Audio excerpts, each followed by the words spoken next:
Brendan Taylor, True School Sports here, and just want to let you guys know that I had the honor and the very great privilege of visiting the 5th Street Gym on June 10th in the morning, on the morning of June 10th, which is also the same day as the memorial service for Muhammad Ali, and I got to go there. Obviously, in the 5th Street Gym, there's all walks of life. You have models, you have aspiring world champions, current world champions, all kinds of people in the gym. And I was just getting people's opinions on Muhammad Ali, being that the gym is associated with Muhammad Ali. And a lot of people spoke glowingly of him, even got some good stories. So I'm going to show you guys the footage of what I got at the gym. It was great to be there.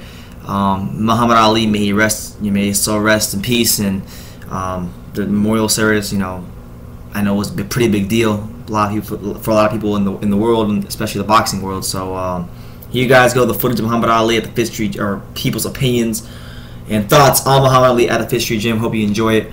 Roll the clips. This is obviously, this gym is affiliated with Muhammad Ali and Angela Dundee as well. Just someone who's into fitness. Can you tell me about, what Muhammad Ali means to you as somebody who trains every day?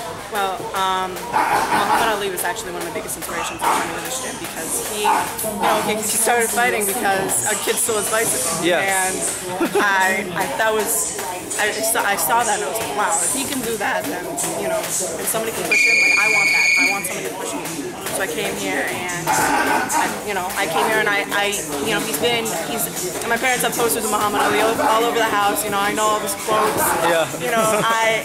I live by them, and just as somebody who pushes every day, who really persevered, who really came into his own as a fighter, helped me push and just achieved his dream. I mean, he told himself he was the greatest before he ever did anything, right? So, that's what I think. I will be the greatest at some point. I will achieve my dream.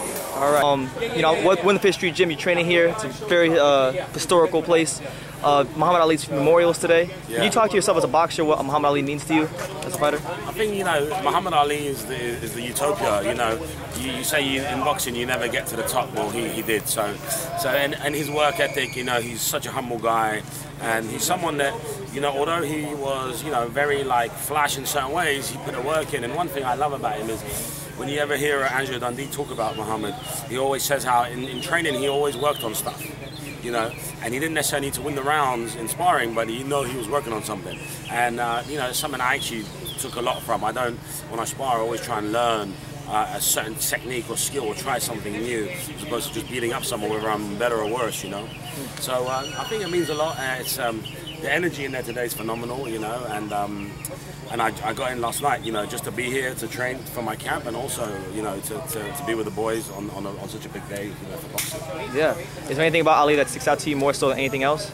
I just love the fact he was so versatile. I mean, he was as quick as featherweight, heavyweight, and he had a great chin. And you look at that great video where he's on the ropes and he slips 20 punches or whatever. Yeah. It's like you gotta think to yourself, as a boxer, when there's a big arena. I just fought at the O2 in England. There was 20,000 people in there. The last thing I was thinking is, let me see how many I could slip and smile at the guy. So for him, everything must have just been so easy, and that you can't teach that. You can do I could fight another 100 times and I wouldn't be able to do that, No one's done it. And that's just because I think in his brain, he just understood the sport and the way people move so well, and he just had that confidence to actually go and deliver that, So yeah. He made boxing what it is today, in my belief. I know there's some phenomenal other boxers, but I think for me, Ali is #1. Yeah, myself as well. I'm a huge Ali fan. I got the shirt on right now. Yeah, I just wish he was British. All right, Brenda Taylor here, True School Sports. I'm here with my man, the Q King. How you doing, the Q? Good. How you guys doing today? All doing great.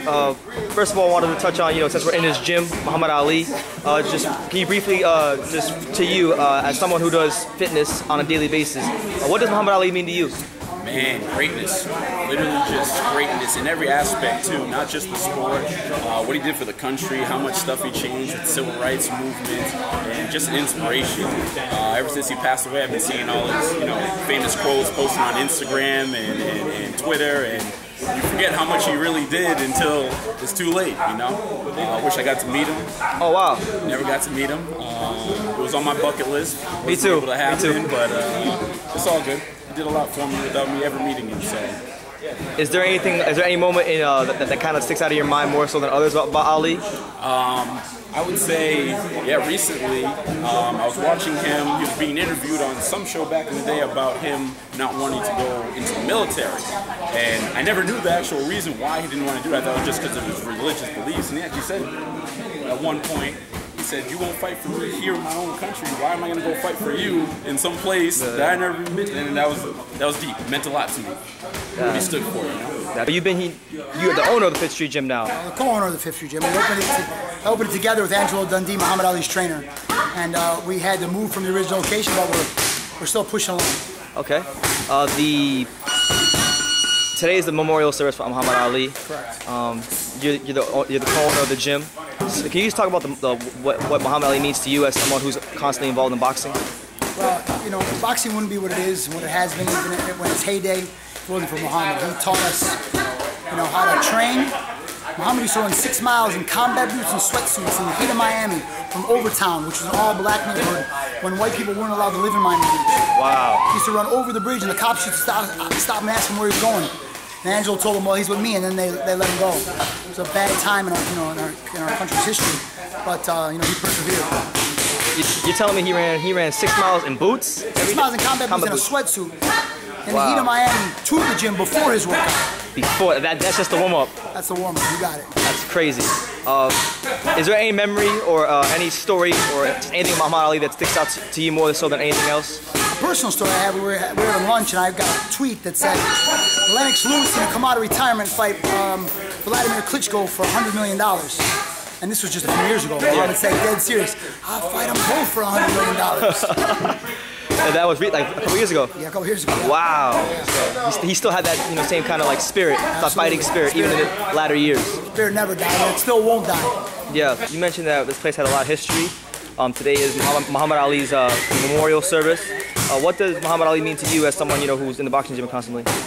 Well, he's a great example of a great fighter and a person with great ambition and a good person and just an all-around, person that you could aspire to. Is there anything about him, like, as far as it could be one of his fights, it could be a moment in his life that sticks out more than anything else to you? Well, I think the best thing was when he refused to go to the service for the Vietnam War. I thought that was a good thing because I didn't believe in that war, and I thought that was a good stand that he took. Did you meet Ali when he was here at the Fifth Street Gym? We trained. I was a little boy starting my amateur career back in the old Fifth Street Gym. What was he like back then in those days? He didn't speak much, Ali? And I was a little boy. I didn't speak to nobody, I was just looking around and stuff. Well, what do you remember most about Muhammad Ali when you saw him at the gym? That he talked a lot, He was real good. He had the authority to say whatever he pleased. He was the best. Best of all time. Absolutely correct. Is there any moment from Ali that kind of sticks out in your head more than others? Any moment? The way he could move around, being so heavy. He looked like a lightweight, floating around the ring. Like he said, float like a butterfly, sting like a bee. He did exactly what he said. He was real good. Wow. All right, Brendan Taylor, True School Sports. I'm here with Bilal Lagoon. How you doing, Bilal? I'm good, man. Good. It's good to meet you. We're in the Ali gym. Today is actually the Ali funeral. What does Muhammad Ali mean to you as a fighter? He's everything in boxing, man. He's the one who made boxing so great. So he has a big name in boxing. Yeah. Is there any moment or anything about Muhammad Ali that sticks out to you more so than anything else? He's just a motivation, and that's a lot. Yeah. Do you have a favorite Ali fight? Do you have a favorite fight of his that you've watched? I like Joe Frazier, the second. Second fight. Yeah. Was that one the Thriller Manila, the second one? I think it's the second. Yeah, second one, right? Yeah, it's a great fight. Yeah. But yeah, man, Ali, rest in peace to him. Yeah. Tough It's stuff. a bad day in boxing history. It's almost like we lost a huge part of boxing. It's almost like someone in your family member died. Yeah. All right, Brendan Taylor, True School Sports here. I'm here with Charlie Hoy. How you doing, Charlie? How you doing? You alright? I'm doing good, man. It's good to meet you. You're from the UK. Yeah, so from London. Born and bred in London, and starting the second chapter of my boxing career in Miami now. At the 5th Street Gym, Ali's old gym. Yeah, it's well, it's got the greatest ever fighter trained out of here. So yeah, it's got great trainers in there, great sparring. I'm already twice a fighter. I am in 6 weeks. Crazy. You know, obviously, his funeral's today. The big services today. You want to talk about, like, you know, just Muhammad Ali and what he meant to you what he means to you as a fighter? Well, he's the guy who's made boxing what it is today. With his character and personality, he obviously is the greatest fighter ever. Believe it or not, I just watched a highlight tribute video of him before I come training, just to get me in the mood. But I got tough sparring, so I watched like a little 5-minute YouTube video of him, and it turns me like in a focus mode. So yeah, I love watching him. It just makes me feel like I want to be that much better. Yeah, kind of like all you can be. Yeah, it's the ultimate fighter, you know. Everyone wants to be Muhammad Ali. Yeah. What is there any moment or like fight that sticks out of your mind when you think about Muhammad Ali? I like the George Foreman fight because I'm a thinking fighter, and he just purely used his brain for that fight. It was like great, you know. A guy who apparently just can crush iron with a punch, and he just dealt with him with ease. Yeah, he's still able to outthink him and kind of impose his own game plan on George Foreman. It's one of my favorite fights as well, actually.